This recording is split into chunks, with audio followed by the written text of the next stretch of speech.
Olá, este é o Poder Entrevista. Eu sou o Dini Nascimento, repórter do Poder 360 e vou entrevistar Luciana Servo, presidente do IPEA, Instituto de Pesquisa Econômica Aplicada. Luciana Mendes Santos Servo tem 53 anos. É mestre em Economia pela USP, a Universidade de São Paulo, e doutora em Economia pelo FMG, Universidade Federal de Minas Gerais. Está no IPEA desde 1998, quando ingressou no cargo de Técnica de Planejamento e Pesquisa. Ela tomou posse como presidente do Instituto em fevereiro de 2023. Luciana Servo, obrigado por ter aceitado o convite. Muito obrigada pelo convite, agradeço o Poder 360 por esse espaço e as pessoas que estão nos assistindo também por estarem aqui nesse processo. Agradeço também a todos os que assistem a este programa. Essa entrevista está sendo gravada no estúdio do Poder 360 em Brasília, em 7 de novembro de 2023. Para ficar sempre bem informado, inscreva-se no canal do Poder 360, ative as notificações e não perca nenhuma informação relevante. Presidente, eu começo essa entrevista perguntando sobre a reforma tributária. Em agosto, o IPEA divulgou um estudo indicando que 82% dos municípios e 60% dos estados serão beneficiados com a reforma sobre o consumo. Qual é a avaliação da senhora sobre o tema? Eu acho que nós temos uma tradição no IPEA, né? Desde o começo dos estudos do IPEA, o IPEA estuda a reforma tributária. Nos anos 80, lá com o Vassano e outras pessoas, o IPEA tem vários estudos sobre reforma tributária. E já indicando que eram necessários que a gente construísse um sistema tributário mais efetivo, mais eficiente e com um processo de redistribuição também. Nos anos 90, esses estudos ganham corpo, fazendo várias propostas em relação ao sistema tributário brasileiro. Então, nós estamos falando aí de décadas de discussão sobre reforma tributária. Esse acúmulo do IPEA, é claro que quando vem uma proposta de reforma tributária que já estava em construção, mas que ganha força, não só política, mas também um contexto, né, com o Bernardo Api retornando para colocar essa reforma tributária em discussão no Congresso, com a Secretaria Especial de Reforma Tributária, faz com que a gente também comece a olhar para o processo de reforma tributária e a estudá-lo. Vários são os estudos, né? O primeiro estudo ele trata do substitutivo e das duas PECs para tentar comparar quais são os efeitos sobre o crescimento econômico, os efeitos sobre emprego, sobre bem-estar, e aí mostram o que a gente já imaginava, que uma mudança de um sistema de vários impostos indiretos em cadeia, né, que tem cumulatividade para um IVA, ele traria benefícios, e benefícios não só em termos de crescimento econômico, mas também de bem-estar. E quando esse outro estudo, né, de outros colegas do IPEA, também vão discutir a questão federativa, eles mostram que a maioria dos municípios e dos estados se beneficiam dessa reforma tributária, e os que mais se beneficiam são os estados com menor PIB per capita, ou seja, a gente mostra que ela também tem um efeito distributivo em termos federativos. Também tem um estudo do IPEA que mostra que a alíquota padrão do IVA pode atingir 28%. O relatório da reforma tributária no Senado trouxe mais exceções. Houve mudanças em relação a esse percentual? Eu acho que a parte mais importante desse estudo do IPEA, dessa nota técnica que tentou avaliar o projeto, né, o substitutivo da Câmara, é mostrar que a gente estava chegando nos limites das exceções. Então, quando foi o debate para o Senado, a ideia era fazer ver que quanto mais exceções a gente fizesse, menos eficiente seria a reforma tributária em termos de se conseguir alcançar uma alíquota, né, que fosse sustentável ao longo do tempo. Então, eu acho que a discussão da alíquota ali é menos sobre qual que é o percentual da alíquota e mostrar o peso de cada uma das exceções na construção dessa alíquota. Então, se o projeto que volta do Senado ele tem mais exceções, o impacto na alíquota vai ser maior, né? E isso é uma coisa que, de fato, preocupa, porque a gente quer a reforma tributária possível, mas também uma reforma tributária em que a gente tenha ganhos de eficiência e de produtividade. Quanto maior a alíquota ficar, maior o peso da carga tributária sobre o sistema produtivo brasileiro. Então, a gente tem que pensar muito sobre as exceções, continuar esse debate sobre as exceções para fazer com que o sistema se torne cada vez mais eficiente. O mercado financeiro projeta rombo de 0,6% a 1,2% do PIB no orçamento de 2024. O governo tem oficialmente a meta de zerar o déficit, mas discute mudanças nisso. O IPEA tem alguma estimativa para o resultado primário do governo no ano que vem? Não, o IPEA ainda não tem feito nem divulgado estimativas sobre o resultado primário. É claro que a gente, como assessoria do Estado também, a gente tem autonomia dentro do Estado, né, um órgão de décadas de trabalho com o Estado brasileiro e com os governos que constituem esse Estado. A gente faz diálogos, claro, com o Ministério da Fazenda sobre o novo arcabouço fiscal e sobre a alíquota. Mas a gente não tem discutido qual que vai ser o déficit, não temos nenhum estudo ainda que diga qual vai ser o déficit. O IPEA tem uma carta de conjuntura, essa carta de conjuntura ela dialoga sobre várias variáveis macroeconômicas e é possível que se tenha uma nota, uma discussão sequencial sobre o arcabouço fiscal e sobre as questões que estão colocadas para o ano que vem. É claro que a intenção de zerar o déficit ela é importante, mas tudo isso está em debate dentro do próprio governo, dentro do IPEA, né, para se ver qual a viabilidade de se alcançar essa meta. Ainda esse ano, a expectativa de lançar essa nota, não?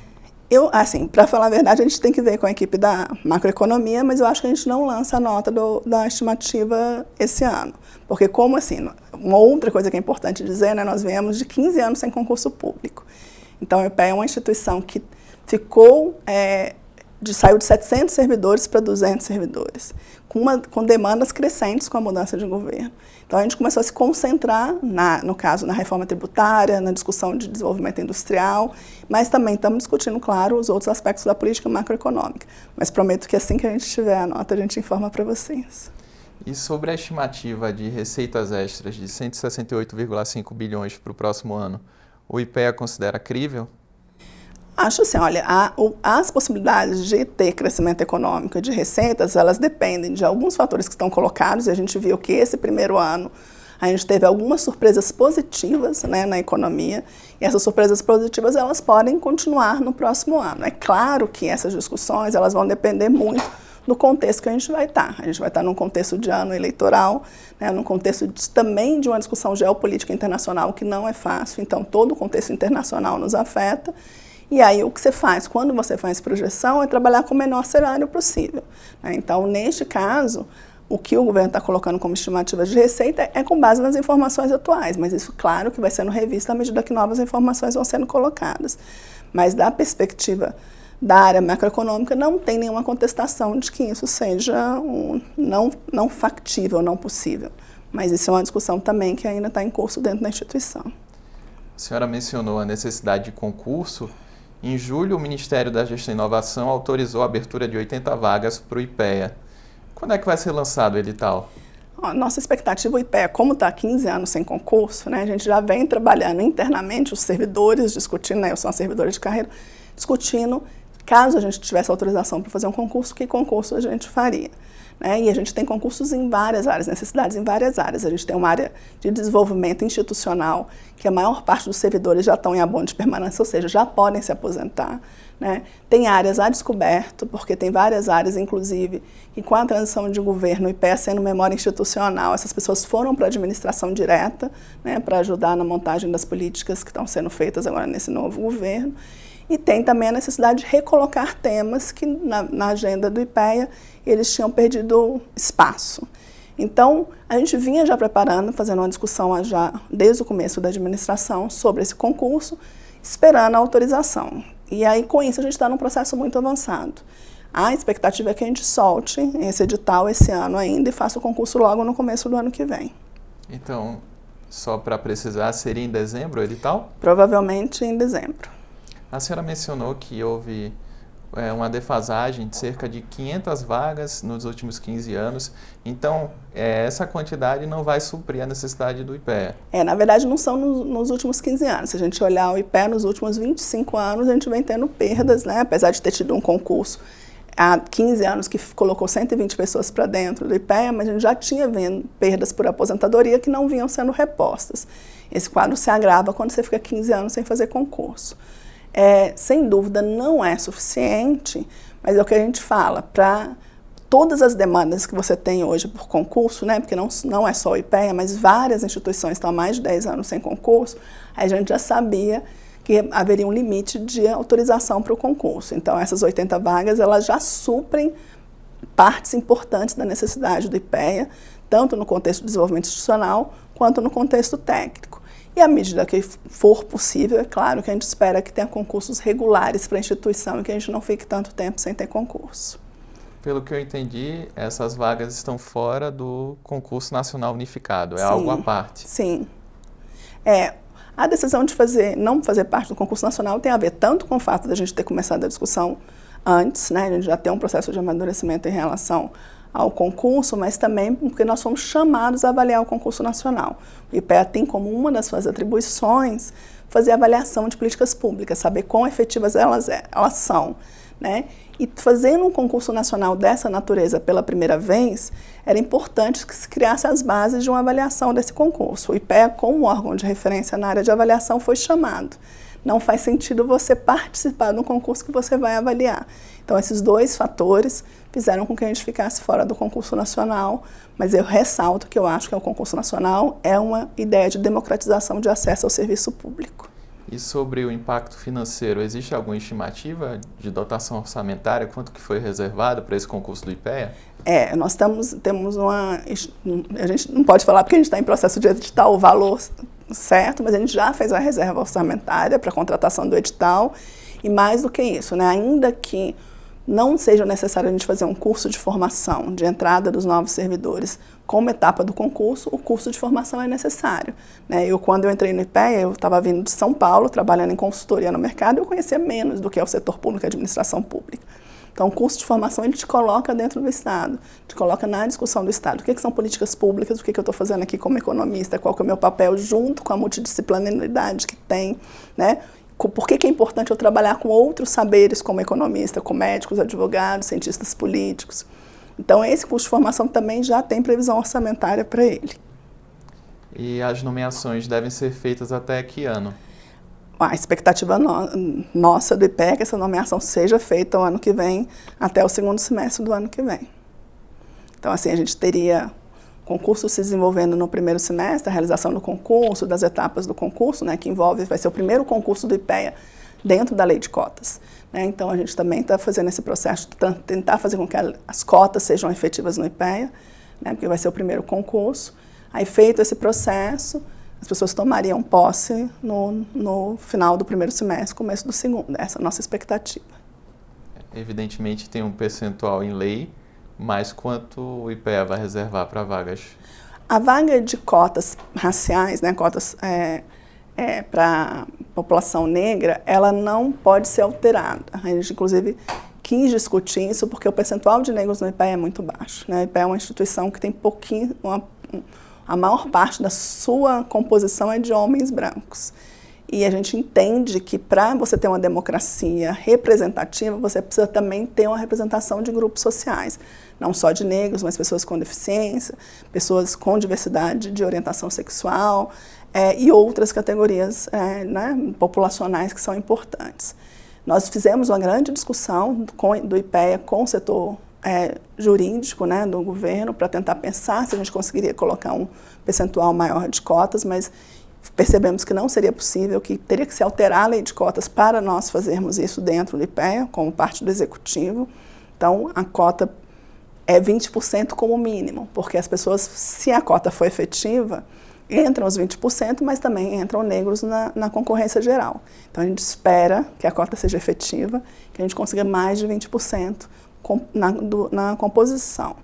No caso das pessoas com deficiência, você não tem esse limite. Então, qual que é a nossa preocupação?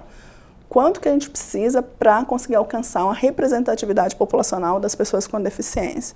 E a gente entendeu que 5% não seria suficiente, então a proposta é alcançar 10% de PCD para que a gente possa ir equilibrando o percentual de pessoas com deficiência no quadro do IPEA e aumentando essa representatividade. Infelizmente, não temos cotas ainda que discutam a questão de gênero, né, em todas as suas atribuições, mulheres e pessoas com outras orientações e identidades de gênero.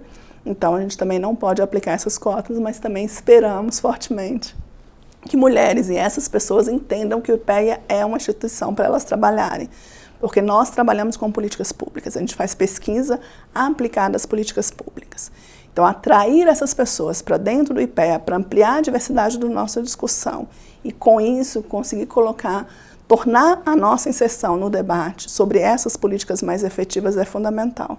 Tá? Então, convido a todas as pessoas que queiram fazer o concurso do IPEA, para que entendam que o IPEA é para mulheres, é para pessoas com diferentes orientações sexuais, é para pessoas negras e é para pessoas com deficiência. Em síntese, são 8 vagas para PCD e 16 para negros? Sim. Os últimos dados do IPEA sobre inflação por faixa de renda mostram que a taxa entre os mais pobres foi de 3,7% no acumulado de 12 meses. Isso nos 12 meses encerrados em agosto. A que se deve esse patamar? Você tem várias questões, né? O peso de alguns produtos na cesta de consumo dessa população, ele apresentou uma oferta maior e com isso esses preços acabaram se reduzindo, né? Diferente de outros preços que estão colocados. Então, quando você tem uma maior entrada de alimentos, uma maior entrada de alguns outros produtos, uma maior produção, acaba reduzindo o preço.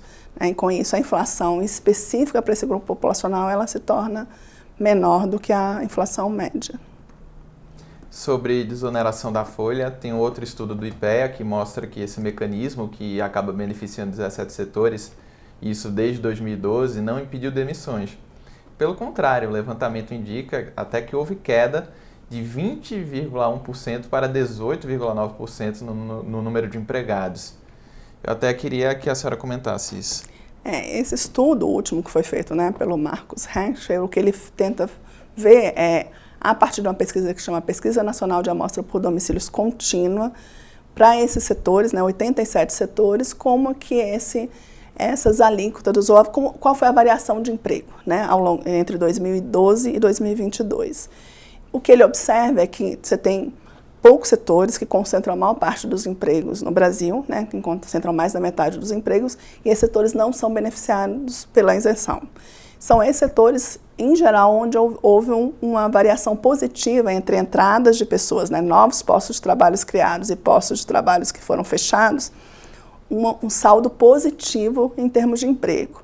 Nos setores beneficiários, e principalmente a construção civil, e aí você tem vários fatores, mas na construção civil você tem um saldo negativo, como em alguns outros setores beneficiados pela isenção fiscal. O que o Marcos tenta chamar a atenção é que, para pensar a isenção fiscal, pensando em incentivos para emprego, para produção e outros incentivos que estão atrelados a uma política de isenção fiscal, eles têm que ser muito focados e muito bem desenhados. E aí, quando a gente faz para 17 setores e pensando em ampliá-los sem fazer estudos de impacto, isso não seria o mais adequado, que o adequado é que a gente fosse fazendo avaliações de impacto dessas exonerações em relação aos objetivos a que eles foram colocados. Entre esses setores estão comunicação, call center, a senhora mencionou construção civil. Eles costumam dizer que são os setores que mais empregam, mas o estudo do IPEA acaba contestando essa afirmação. A senhora pode falar a respeito? Eu acho que tem algumas questões que, tem alguns setores que mais empregaram nesse período não foram esses. É claro, quando você tem um período de grande investimento do Estado em projetos de moradia popular ou crescimento econômico, o setor da construção civil, ele cresce, né? Os setores de call center, etc., eles têm uma base que é uma base muito mais fluida, tanto de oferta de serviços, quanto também de empregabilidade e até mesmo do quanto esses empregos são formais, né? Então, nesse sentido, são setores que dependem de vários fatores, de várias organizações, de regulações que não necessariamente estão dados pela concentração do trabalho, né? O setor de concentração do trabalho maior no Brasil, por exemplo, é o setor educacional, né? Que é um dos setores que mais empregam. Então, o que o estudo do IPEA está dizendo é que, em volume de trabalho, em participação no trabalho, esses setores não necessariamente são os setores que mais empregam. Agora, em termos de variação, quando você pensa a construção civil, dependendo do incentivo que você der para a construção civil, ele pode fazer uma variação positiva do emprego, né? Esse incentivo pode vir por uma isenção ou pode vir por políticas ativas, né? Como Minha Casa Minha Vida e outras políticas. Então, pesar essas políticas e entender qual é mais efetiva para a geração de emprego e para que sejam gerados empregos de qualidade é fundamental. Essa é uma das atribuições do IPEA. Olhar para essas várias políticas que estão dadas, avaliar as alternativas e dialogar com o governo sobre essas alternativas.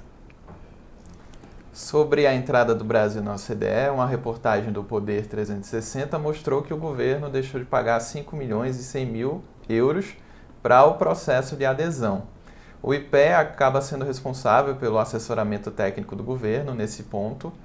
E eu queria saber da senhora se hoje o Brasil atende tecnicamente a um eventual ingresso na OCDE.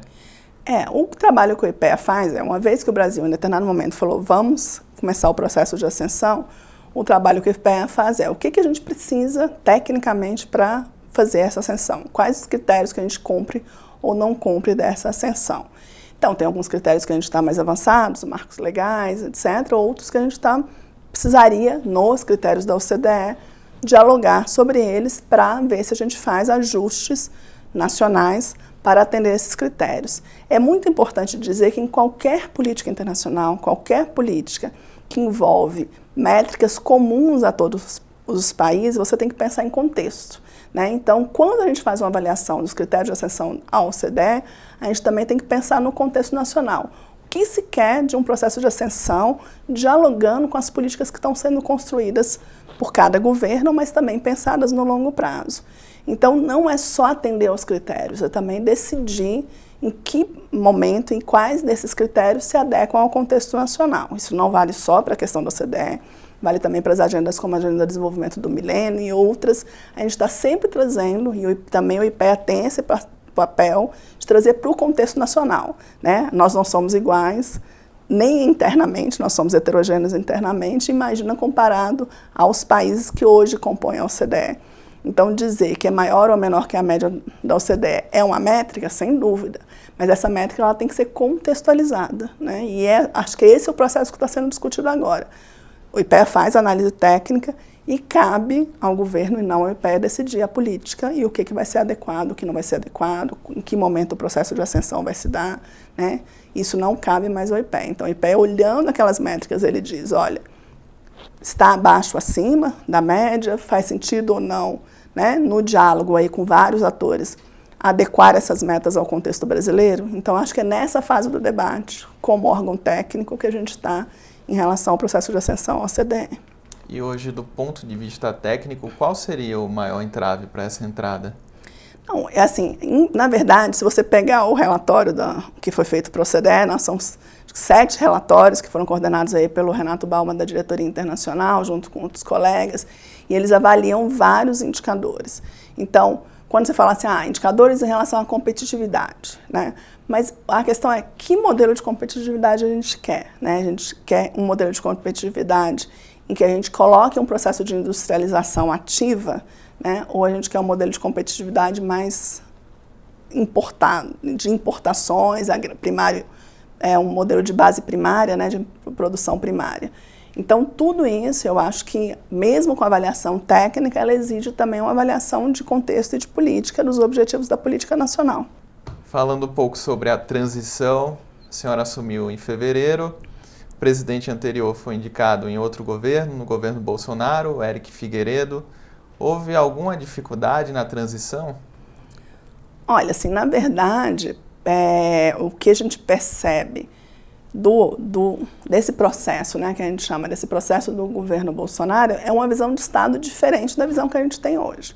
Então, só isso já faz com que as transições sejam diferentes. Então, quando eu tenho uma visão de Estado, que é um Estado mínimo, um Estado que participa menos, tanto no campo das políticas sociais, quanto no campo das políticas de direitos, eu tento, né, eu não, estou falando a presidente, que é indicado e é externo ao órgão, tenta adequar talvez a uma visão mais de governo e menos autônoma da instituição.